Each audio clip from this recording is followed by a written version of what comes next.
Ration card নিয়ে রাজনৈতিক ফায়দা নেওয়ার চেষ্টা করেছে বিজেপি। অভিযোগ বিধায়ক কমলাক্ষের। খাদ্য সুরক্ষার রেশন কার্ড বিতরণে রাজনৈতিক ফায়দা নেওয়ার চেষ্টা করছে শাসক দল বিজেপি। গুরুতর এই অভিযোগ করলেন উত্তর করিমগঞ্জের বিধায়ক তথা অসম প্রদেশ কংগ্রেসের কার্যকরী সভাপতি কমলাক্ষ দে পুরকায়স্থ। বুধবার করিমগঞ্জের সংবাদ মাধ্যমের সাথে কথা বলতে গিয়ে বিধায়ক কমলাক্ষ দে পুরকায়স্থ জানান, কেন্দ্রে কংগ্রেস নেতৃত্বাধীন ইউপিএ সরকার থাকাকালীন খাদ্য সুরক্ষা আইন পাশ হয়েছিল। সেই আইন মতে তৎকালীন সরকারের আমলে খাদ্য সুরক্ষার রেশন কার্ড বিতরণ করা হয়েছে। কিন্তু বর্তমান বিজেপি সরকার খাদ্য সুরক্ষার আইনের মাধ্যমে নতুন রেশন কার্ড বিতরণ করে এটি নিজেদের কৃতিত্ব বলে দাবি করেছে। সেখানে সমবায় সমিতির কার্যকর্তা ও ডিলাররা রেশন কার্ড বিতরণ করার কথা, যা সেখানে বিজেপির নেতারা রাজনৈতিক ফায়দা নেওয়ার জন্যই রেশন কার্ড বিতরণ করেছেন। প্রতিটি ক্ষেত্রে বিজেপির রাজনৈতিক ফায়দা নেওয়ার ক্ষোভ প্রকাশ করেন কমলাক্ষ দে পুরকায়স্থ। দেখে নেওয়া যাক বিধায়ক কমলাক্ষ দে পুরকায়স্থের বক্তব্য। শহর অঞ্চলে 40% মানুষকে তো সেই একটা পার্সেন্টেজ ছিল, সেই মর্মে মানুষ সেই 3 টাকা হারে চাউল পাওয়ার অধিকার, অর্থাৎ সেটা আমাদের রাইট ছিল এবং সেই মর্মে আইন গৃহীত হয়।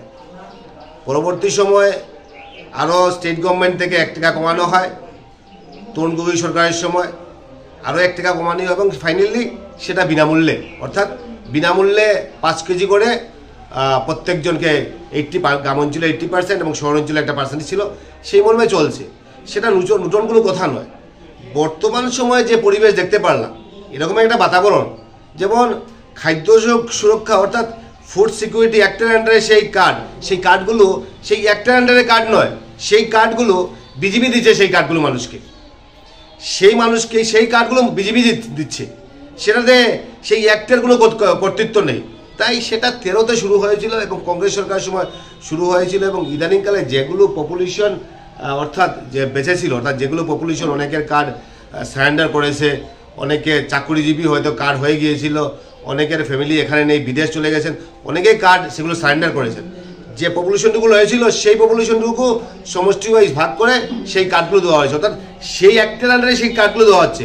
এখন যে পরিবার সৃষ্টি করছেন, যেমন ওনারা নতুন করে কোনো কার্ড একটা দিচ্ছে, সবচেয়ে দুঃখজনক ব্যাপার হচ্ছে কি, সেই কার্ডগুলো যখন বিতরণ হয় সেটা কোঅপারেটিভ দিয়ে বিতরণ করা হবে, ডিলার দিয়ে বিতরণ করা হয়, সেটা একটা নিয়ম, একটা সিদ্ধান্ত একটা আছে বা সেই মর্মে হবে ডিলার দিয়ে সেগুলো ডিস্ট্রিবিউশন করা হবে। কিন্তু বর্তমান সময় দেখতে পাচ্ছি যে প্রত্যেকটা ওয়ার্ড কমিশনের মারফতে সেগুলো ডিস্ট্রিবিউশন করা হবে। স্পেসিফিক্যালি বলে দেওয়া হচ্ছে ওনার মারফতে আপনারা সেই কার্ডগুলো ডিস্ট্রিবিউশন করবেন। এই যদি বাতাবরণ হয়, এই যদি পরিবেশ সৃষ্টি করা হয়, তাহলে আইন কানুনের কোনো বালাই নেই। আমাদের বর্তমান বিজেপির এই শাসন ব্যবস্থায় আইন কানুনের কোনো ব্যাপারে নেই। আজকে বিধানসভা 5 তারিখ থেকে হবে, সেখানে যেগুলো আইন প্রণয়ন হবে, আজকে ওনাদের কাছে সেই আইনের কোনো মূল্য নেই, ওনাদের কাছে বিধানসভার কোনো মূল্য নেই, ওনাদের কাছে লোকসভার কোনো মূল্য নেই। তাই সেই কার্ডগুলো বিজেপি দিচ্ছেন না, এখনও সরকার দিচ্ছে না, সেই অ্যাক্টের আন্ডারে সেই কার্ডগুলো হয়েছিল এবং সেই মর্মে কার্ডগুলো দেওয়া হচ্ছে। সেটা নিয়ে আপনারা রাজনীতি করবেন না, আপনারা রাজনীতি করুন যাতে সে রাজনীতিতে মানুষের উপকার হয়, সেই রাজনীতি করুন। আপনারা যুবক যুবতীদের যাতে চাকরি হয় এই অঞ্চলের ছেলেমেয়েদেরকে, সেটা নিয়ে রাজনীতি করুন। আপনারা গঠনমূলক কিছু একটা করুন যাতে এই অঞ্চলের মানুষ যাতে সুরক্ষিত হয়, আমাদের অধিকার থেকে আমরা যাতে বঞ্চিত না হয়। আজকে বিজেপির শাসন ব্যবস্থায় যে অবস্থা হচ্ছে এই বোরাকগুলির, আমি মনে করি তার জন্য সম্পূর্ণ দায়ী হচ্ছে কি আমাদের বর্তমান এই শাসক দলের নেতারা। আপনাদের সেই মানসিকতার জন্য, আপনাদের এই গার্ডস না থাকার জন্য আজকে আমাদের এখানে এই অবস্থা। সেকেন্ডলি আমি বলছি যে সঙ্গীত মহাসংগ্রাম, খেল মহারণ, স্পোর্টস এবং সঙ্গীত, বিশেষ করে কালচার নিয়ে আমরা রাজনীতি করতে চাই না এবং সেই মর্মে আমরা কোনো রাজনীতি করিনি। সেটা নিয়ে আমি কথা বলতে চাইনি। বিকজ অফ দ্যাট, যে ভালো গান গাবে তাকেই প্রাইজ দেওয়া হবে, যে ভালো খেলবে তাকেই প্রাইজ দেওয়া হবে। যদিও আজকে খেল মহারণ, সঙ্গীত মহাসংগ্রাম করা হচ্ছে, কিন্তু আজকে মিউজিক টিচারগুলো নেই আমাদের স্কুলে। আজকে স্পোর্টসের বলা হচ্ছে খেল মহারণ, আজকে যাদেরকে দিয়ে খেল মহারণ করা হচ্ছে একটা স্কুলে পিটি টিচার নেই। তো ব্যাপার হচ্ছে কি, আমাদের ইনফ্রাস্ট্রাকচারের ক্ষেত্রে আপনারা কী করবেন? আপনারা খেলা করাচ্ছেন, আমি বলছি যে আপনাদেরকে আমি সেটাকে বিরূপ মন্তব্য করছি না, আপনারা খেলা করান, কিন্তু আমাদের ইনফ্রাস্ট্রাকচার তৈরি করুন।